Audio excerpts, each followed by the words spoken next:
அஸ்ஸலாமு அலைக்கும் வரஹ்மத்துல்லாஹி தஆலா வபரகாத்துஹு. வாங்க வீடியோக்குள்ளே போகலாம். இன்றைக்கி பாருங்கள், சூப்பரான ஒரு ரவா ரோஸ்ட்டு தான் செய்ய போகிறோம். எப்படி இருக்குது பாருங்கள், நல்லா மொறு மொறுன்னு பார்க்குறதுக்கே அவ்வளோ அழகாக இருக்கும். கடை மாதிரியே கடையில் வாங்குகிற மாதிரியே இருக்கும் பாருங்கள். அதுக்கு நல்ல ஒரு கொத்தமல்லி சட்னி தான், அதுவும் நம்ம வீடியோவில் வரும் பாருங்கள். அடுத்து வரும். எப்படி இருக்குது பாருங்கள், நல்லா முறுமுறுப்பாக நம்ம ஹோட்டலில் சாப்பிட்டா என்ன எப்படி இருக்குமோ அதே போல் ஒரு நெய் ரவா ரோஸ்ட்டு தான். மிஸ் பண்ணாதீங்க, வீடியோ ஸ்கிப் பண்ணாமல் பாருங்கள். நம்ம அப்போ தான் நம்ம என்னென்ன இன்க்ரீடியன்ஸ் போடுறோம், எப்படி அதை மிஸ் பண்ணுறோம், அளவுங்கள் என்ன, எல்லாமே நல்லா புரியும். பாருங்கள், நம்ம என்ன அளவில் போட்டால் இந்த மாதிரி நல்லா மொறு மொறுன்னு, அதே நேரம் நல்லா சாப்பிட்றதுக்கும் நல்லா சாஃப்டாகவும் இருக்கும், மொறு மொறுன்னு இருக்கும், அந்த மாதிரி இருக்கும். பாருங்கள் எப்படி வெந்திருக்கு பாருங்கள். நம்ம கடையில் வாங்கினா நம்ம போய் சாப்பிடும்போது எப்படி இருக்குமோ அதே போல் தான் இருக்கும். அதை விட டேஸ்ட்டு வந்து சூப்பராகவே இருக்கும். பாருங்கள், வாங்க இதை எப்படி செய்கிறதுன்னு நம்ம பார்க்கலாம்.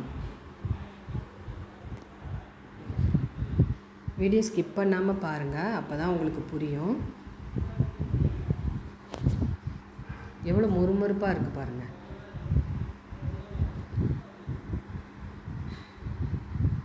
நம்ம அதிகமாக எதுவுமே போடலை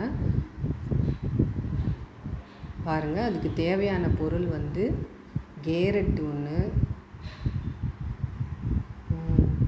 ரவை எடுத்து வச்சுருக்கோம்.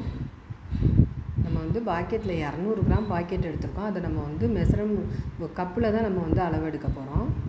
கொத்தமல்லி கொஞ்சம், கருவேப்பிலை கொஞ்சம், கேரட் 2, ஆனால் ஒரு கேரட்டே போதும் இதுக்கு. ஒரு பச்சை மிளகா,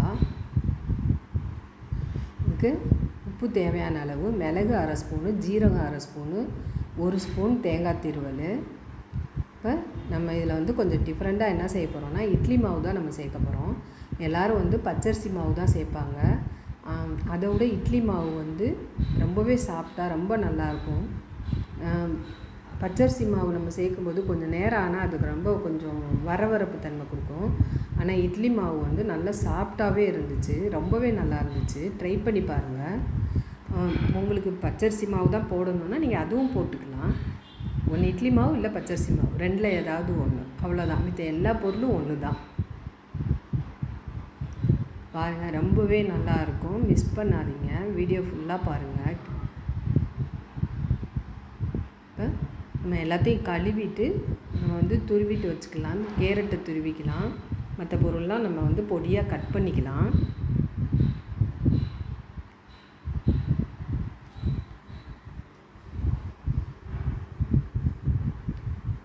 ரொம்ப ரொம்ப ஈஸியான ஒரு சமையல்னால் இந்த ரவா தோசையை செய்யலாம். நம்ம காலையிலே எல்லாத்தையும் ரெடி பண்ணி வச்சுக்கிட்டோம்னா காலையிலே செஞ்சுட்டு அதே மாவுலேயே நம்ம நைட்டும் சுட்டுக்கலாம்.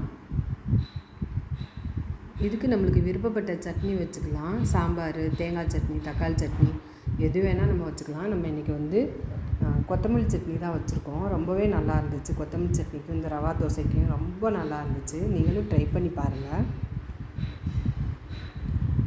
மறக்காமல் ஒரு லைக்கை தட்டி விட்டு பாருங்கள். நம்ம சேனலில் என்ன பிடிக்குதோ அந்த சமையலை பாருங்கள். ரொம்ப ஈஸியாக, ரொம்ப ஹெல்த்தியான ஒரு சமையல் தான்.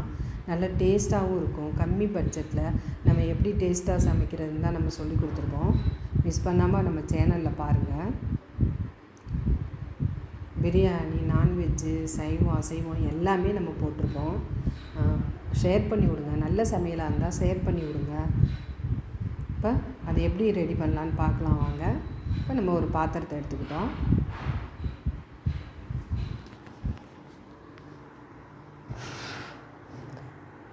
இப்போ கேரட்டு போட்டுக்கலாம். கொத்தமல்லி, கருவேப்பிலை, பச்சை மிளகாய் எல்லாத்தையும் போட்டுக்கலாம்.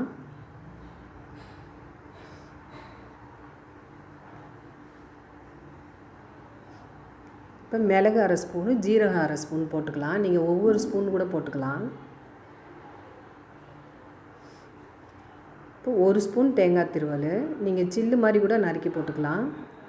தேவையான அளவு உப்பு போட்டுக்கலாம். இந்த ஸ்பூனில் ஒரு 1/2 ஸ்பூன் போட்டிருக்கோம், கரெக்டாக வரும். இப்போ 1 ஸ்பூன் தேங்காய் வந்து திருவி வச்சுருக்கோம். நீங்கள் வந்து பொடியாக கூட கட் பண்ணி போட்டுக்கலாம். அது நம்ம சாப்பிடும்போது கடித்து சாப்பிட்றப்ப ரொம்பவே நல்லாயிருக்கும். ஆனால் குழந்தைங்க யாராவது சாப்பிட்டாக்கும் தேங்காய் சில்லு சரியாக வராது. திருவி போட்டிங்கன்னா நல்லாயிருக்கும். இப்போ நம்ம ரவை வந்து அளந்து போட்டுக்கலாம். பாருங்கள், இதில் வந்து ஒரு 3/4 கப்பு ரவை போடுறோம்.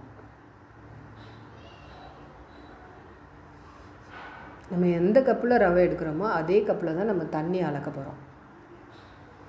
இப்போ மைதாவும் அதே அளவு எடுத்துக்கலாம்.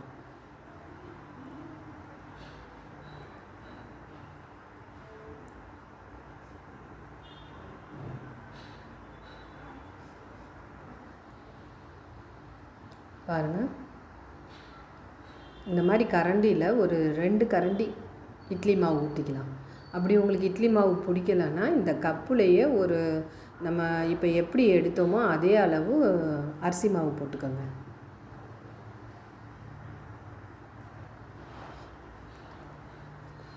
கடலை மாவு 1/2 ஸ்பூன் போட்டுக்கலாம். இது நல்ல கலரும் இருக்கும், நல்ல டேஸ்ட்டும் கொடுக்கும்.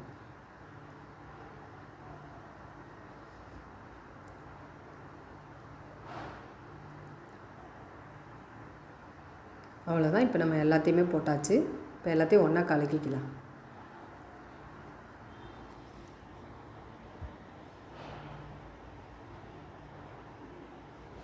இப்போ நம்ம தண்ணி அளந்து ஊற்றிக்கலாம்.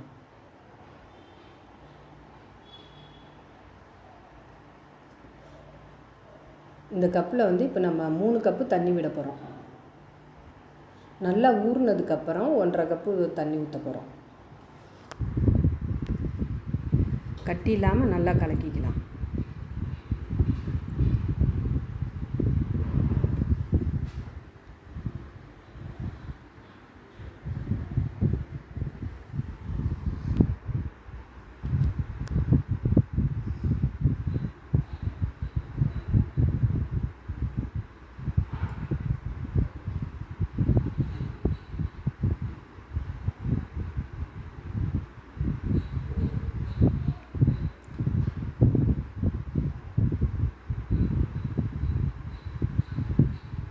நல்லா கலந்துட்டு ஒரு மூடி போட்டு ஒரு 10 நிமிஷம் இதை அப்படியே ரெஸ்ட்டில் விடலாம்.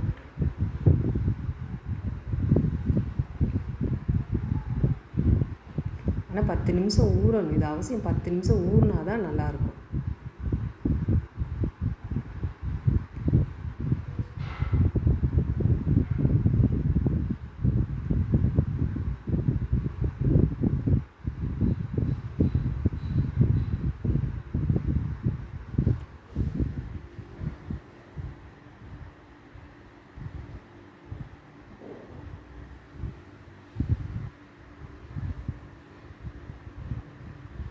பாருங்கள், நம்ம ஊற வச்சு ரெஸ்ட்டில் விட்டு 10 நிமிஷம் ஆயிடுச்சு. இப்போ வந்து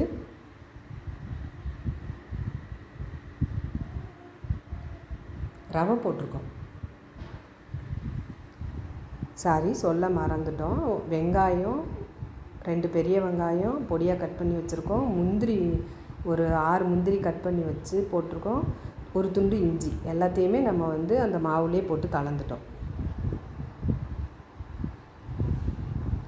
இப்போ ஒரு கல், இந்த மாதிரி ஒரு கல் வச்சு கல்லை நல்லா க்ளீன் பண்ணிவிட்டு ஒரு கொஞ்சம் எண்ணெய் தொட்டு நல்லா வெங்காயம் வச்சு தேய்ச்சிக்கலாம்.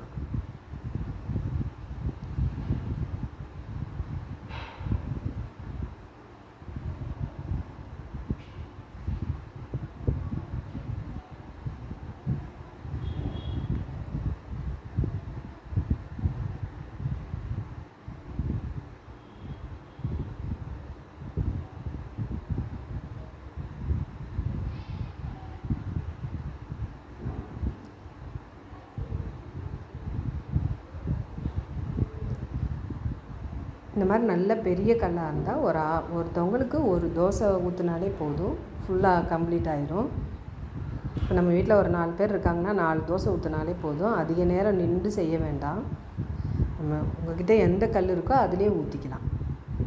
ஆனால் ஊற்றும்போது இந்த மாதிரி ஒரு மெத்தடில் ஊற்றணும். அப்போ தான் அது வந்து கரெக்டாக இருக்கும். கரண்டியில் ஊற்றக்கூடாது. கரண்டியில் ஊற்றினாலும் இந்த மாதிரி தான் ஊற்றணும், தேய்ச்சிடக்கூடாது. பாருங்கள், கல் சூடாக இருந்தால் மட்டும்தான் நம்ம ஊற்றும்போது இப்படி நல்லா கொஞ்சம் இந்த மாதிரி வரும். அப்போ தான் ரவா தோசைக்கு வந்து பார்க்குறதுக்கு வந்து ரொம்ப அழகாக இருக்கும். பாருங்கள்,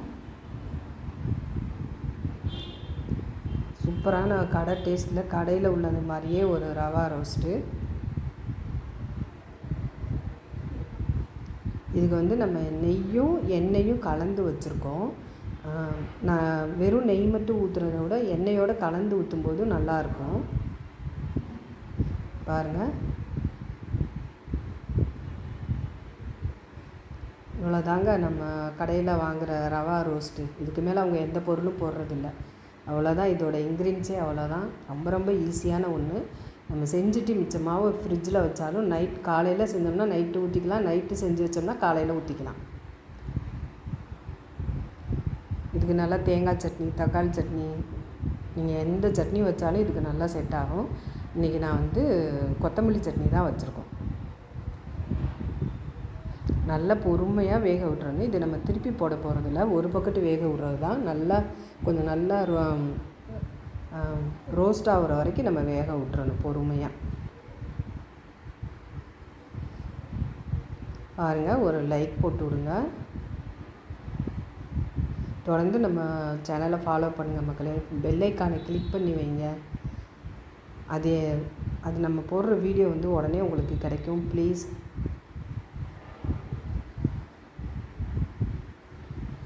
நம்ம சேனல் வளர்கிறதுக்கு கொஞ்சம் உதவி பண்ணுங்கள்.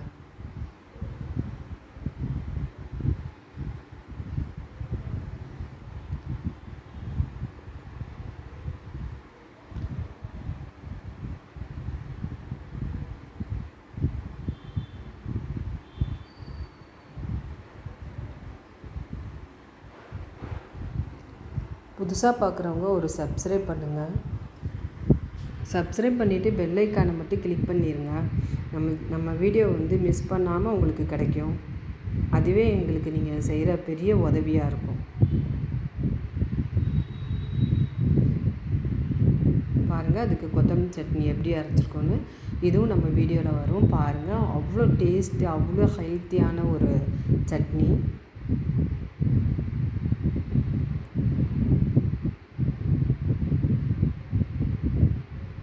நல்லா ரோஸ்ட் ஆகட்டும். கொஞ்சம் பொறுமையாக நம்ம வேக வச்சோம்னா சாப்பிட்றதுக்கு ரொம்பவே நல்லா டேஸ்ட்டாக இருக்கும், பார்க்குறதுக்கும் ரொம்ப நல்லாயிருக்கும். ஒரு ஹோட்டல் ஸ்டைல் நெய் ரவா ரோஸ்ட்டு.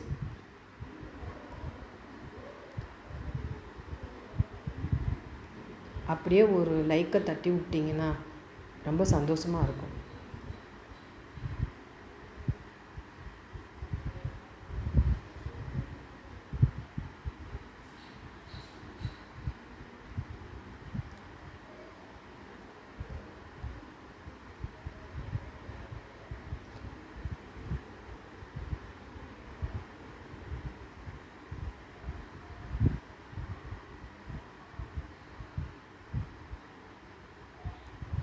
அவ்வளோதான் பாருங்கள், இதோடைய ஹோட்டலில் தந்துட போகிறாங்க. அவ்வளோ டேஸ்ட்டு.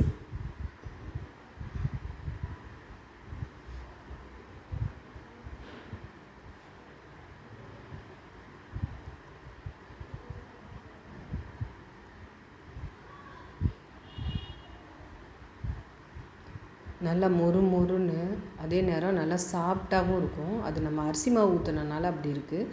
உங்களுக்கு பிடிச்சா இட்லி மாவு ஊற்றுங்க, பிடிக்கலன்னா அரிசி மாவு நீங்கள் போட்டுக்கலாம், அதனால் ஒன்றும் இல்லை.